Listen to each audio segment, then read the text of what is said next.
sabaw natin ngayon ay tik na malaglag yung ano, fish. Yan. So yung fish ko is ano siya, may topo na, may buhok. Wala, umano yung buhok ko. Ha? Wala, umano yung nasa kamay ko yung buhok. Saan na ba? Napunta yung buhok, ayun. Yung niluto ko is topo. Yan. With fish ito. Yan.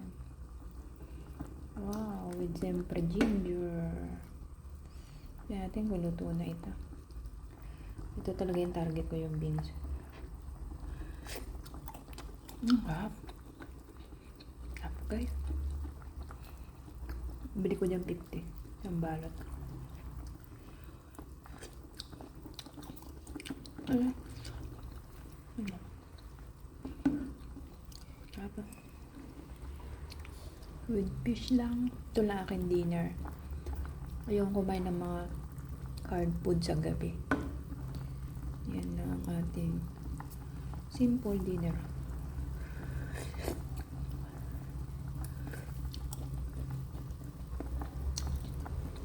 Kahit matabang, safe siya. Yan. Sarap. Kayo, anong dinner nyo? Luto na yata itong topo. Nilagay ko na lahat yung topo, guys. Yan. Napapa-Chinese cook na rin ako, guys. So, usually, ang luto ng Chinese, ganyan. Walang, walang eme-eme. Halo ng topo. Tapos isda. Diba? Yummy, yummy. Ang gusto ko kasi dyan yung beans talaga. Hindi ko alam kung luto na tong topo. Tapos ginger lang yung nilagay, guys. Wala na ibang gulay. Solved na.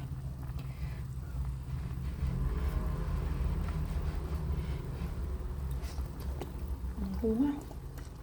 Sabi nga.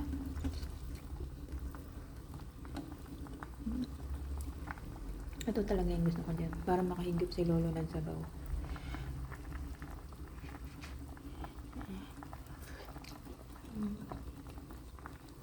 Makan. Kung luto na itong beans na to, hindi. O ganun talaga siya. Parang maligat.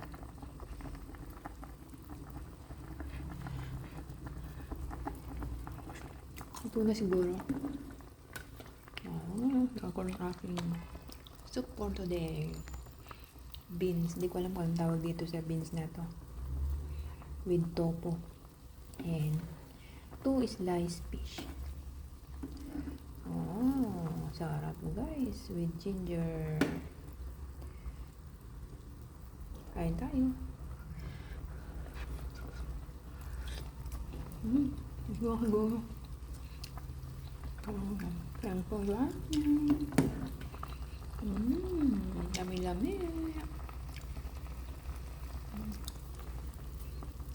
Yan. Ang daming topo.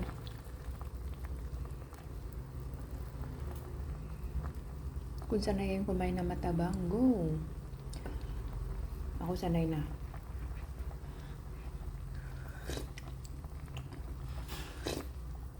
Nagpalasa yung ginger. Ayan, pakuluan lang natin konti. At takpan pa guys. Para maluto pa siya. Thanks for watching.